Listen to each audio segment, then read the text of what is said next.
Guys, gals, and indeed non-binary pals, welcome back once again to Rhyme Signatures. Yes, I know, it's a little bit different, the layout. I've moved things around a bit and I'm using a new tripod, so you get this sort of wider shot of the room of stuff, All very exciting, I'm sure you'll probably agree. Right, what we're doing here today is I've noticed there's a bit of a surge of people doing this kind of video, and I really wanted to just, lay my own thoughts and feelings on the matter. But I'm going a little bit extra, as I am oft wont to do. A lot of people have been discussing bands with no bad albums, and that's a pretty easy subject. Lots of bands out there have no bad albums, but very few bands I noted while doing research for this video have only got great albums. Now, when I mean great album, I mean like a 9 or a 10 out of 10. I wanted to talk about bands who have only got the best of the best across their discography. Now, of course, there are some rules, some regulations that we want to adhere to. After all, we are not a lawless society here on Rhyme Signatures. No, no, no. So, I had to adhere to a few bits and pieces that I sort of self-imposed. Now, originally, I demanded that these bands in question have to have at least 5 albums out. That proved to basically reduce the pool of available bands to about 3. Which was a bit of a problem, I'm not going to lie. So I figured I can't really do a top 3, that's boring, right? I needed to find out, a way to expand this out to 5 bands or whatever.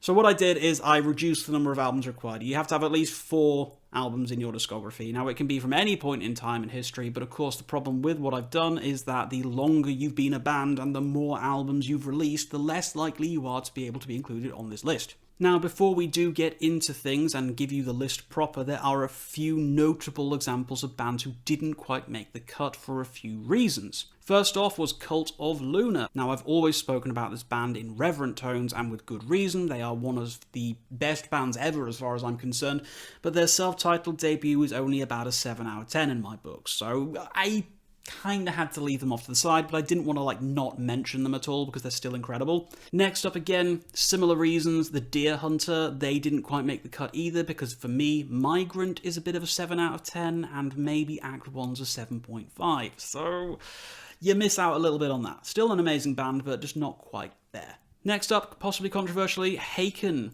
don't quite make the cut. I know, yeah, they're definitely one of the premier progressive metal bands out there right now. Nobody's in any argument or contention about that, but for me, I'm going to be real.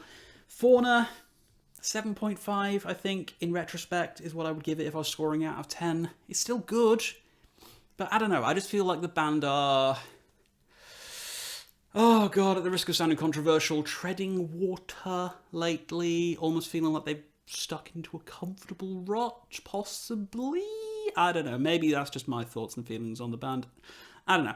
I'm seeing them play live in September when they're going to play Fauna in full, so maybe Fauna will get bumped up to an 8 after that. Albums always tend to perform better in my mind once I've seen songs and them play live, so we'll see, I don't know. Next up, The Ocean. They don't quite make it. The Ocean Collective, possibly some people might know them, because I kind of thought Holocene, their most recent, it didn't hit for me. It really, really didn't hit for me. They'd have made it on this list if it weren't for Holocene, which is the most upsetting thing about it, because I love this band, but that album kind of missed for me, which at the time was such a disappointment, but whatever, it's fine. No big deal. And then we've got Protest the Hero. They don't quite make it in because Scurrilous is, again, a bit of a 7 out of 10 record for me. It's good, but it's just not on the same level as everything else that they've done. Thank You Scientist couldn't be included on the list. They've only got 3 albums, but they're all 10 out of 10s. But maybe they're like the de facto winners because they're pretty much the only band who I can think of who've got 3 10 out of 10 albums so far. So, we'll put them on a pedestal somewhere else, Thank You Scientist, great band. Ulcerate, again, who I consider to be one of the best bands of all time. I don't know, A Fracture and Failure is only an 8 out of 10 for me. Everything else is 9 or 10 or whatever, but they had I don't want to say rocky start, because it's not a rocky start. That record being as good as it was for their debut really does put them in the, contention for best bands of all time. But I had a criteria, 9 out of 10 and above only, so I'm sorry Ulcerate, but you didn't quite make it. And similarly, Led Zeppelin didn't quite make it, because Presence and In Through the Outdoor, they're kind of mid albums. 1 through 4, Houses of the Holy and Physical Graffiti, though, that's 6 unbelievable albums, so they get kind of like an honorary position on the list, so you can't really fault them. But with all that sort of like near misses out of the way, let's actually get into the top 5. And we're going to start off with one of my favourite bands of all time. It's Death. Yep, good old Death. Love Death. Wonderful band. You can't fault them, honestly. The fact that they were only around for as long as they were, but still managed to put out every single album being a 9 out of 10 or higher in my eyes really does mark them out as something special. Every Death record is valid. My personal favourite is either, Individual Thought Patterns, or... God, honestly, it changes from day to day. I could really just, wake up tomorrow and have a completely different, favourite, but Leprosy and Human are really digging it for me right now. I've been on a bit of a re-listen bender of them whilst preparing for this video, and honestly, nothing misses. Every song is great, every album is brilliant. They really did craft a genre. They really put it out there, You look at what most metal was doing at the time that Death came around, and nobody was as ballsy as these guys. Nobody was throwing out the riffs, the attitudes, the style, the dynamics. Everything they did was absolutely perfect. I have never encountered a metal band who've been able to sort of provide this level of quality riffage, this level of quality songwriting across the entirety of their career, albeit it being cut short, of course. But at least we have the legacy. Death have left one of the strongest legacies of any band I've ever encountered in my life. They are brilliant, they are perfect, I love them every single way, I will listen to them for the rest of time, and I will cherish every single moment of the music that they created.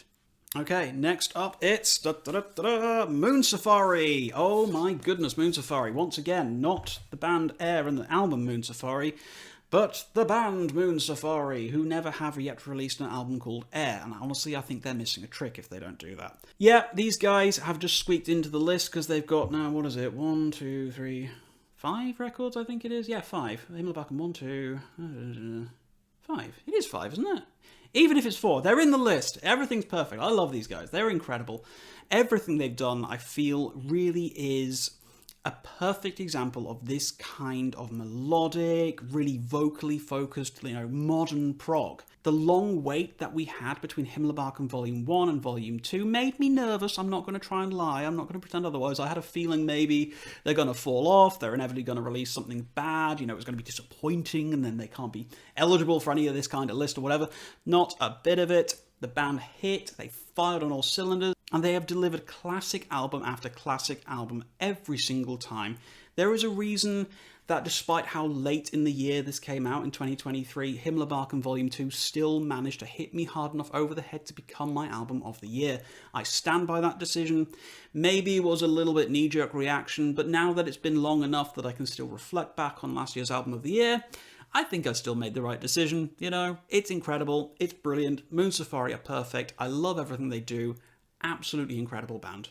Right, next up we're going down under to Australia with Obliviscaris. These guys, once again, like Moon Safari, they had a big break. They had a big break between albums, between Urn and Exul coming out. There was quite a number of years. I think it was 7 years, I think, maybe? Something like that.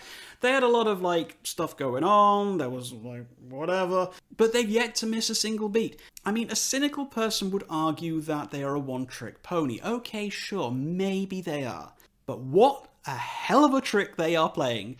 Honestly, something about their style, the way they fuse the extreme metal with the incredibly harsh screams, along the clean vocals and the soaring violin work, it makes for something that is endlessly enjoyable to listen to.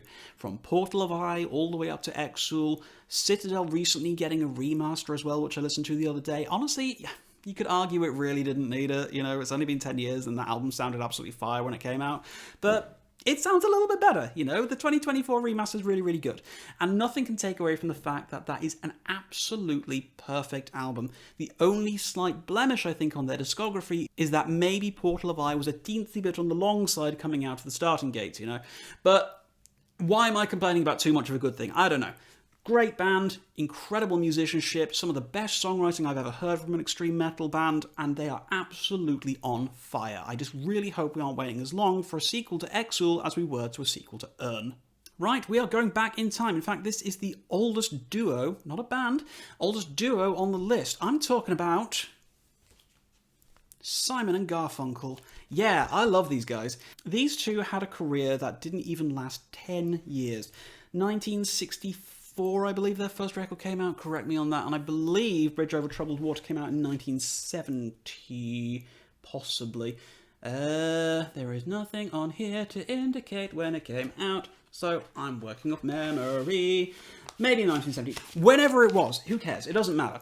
They lasted like less than 10 years as a duo, as a songwriting duo. But my God, the impact they left on the world was absolutely unreal. I have never in my life encountered chemistry that worked as well as it did between Paul Simon and Art Garfunkel. Nobody was as good as these guys. Nobody has ever been as good as these guys. Nobody's even come remotely close to being the sort of dynamics that these guys had. For me, every single song they've ever made is brilliant. The fact that every single album hit as hard as it did is nothing short of a miracle of songwriting genius. I grew up listening to these guys. They're one of my dad's favourite duos to listen to. I had a lot of Simon and Garfunkel going on in the background as I was a kid. So maybe I've got a slight bias towards that, because obviously I wasn't alive when they were sort of recording music, but whatever. I genuinely cannot think of a single duo within the musical space that has ever made something as remarkable as Simon and Garfunkel did. It doesn't matter where you start, you can pick any of their albums, you'll have a great time. Genius lyricism, incredible melodies, and a heart the size of a blue whale. Unbelievable music. And finally, propping up the prog world once again, it's Wobbler. It's Wobbler. We love Wobbler. Yeah, great band, absolutely genius. These guys understood the assignment, I think, better than anyone else.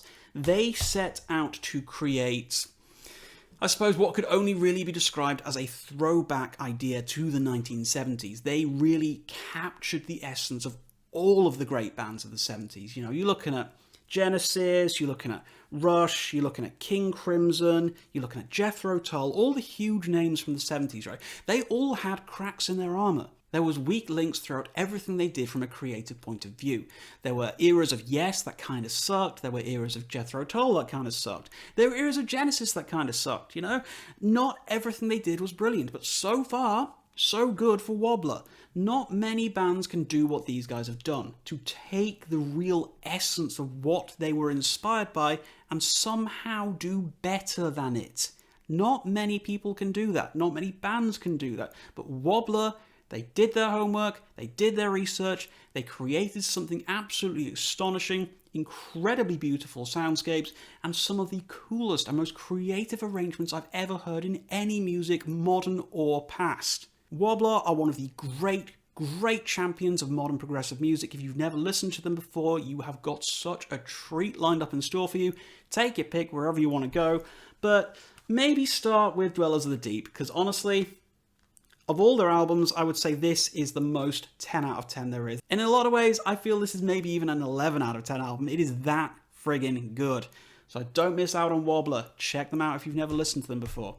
And so yeah, there we go. There we have it. That's what I consider to be my list of the 5 best bands who've only ever put out great albums. Now do bear in mind, as I say, I'm talking about great albums, not good albums. Lots of bands have got no bad albums, but very few have only got great albums.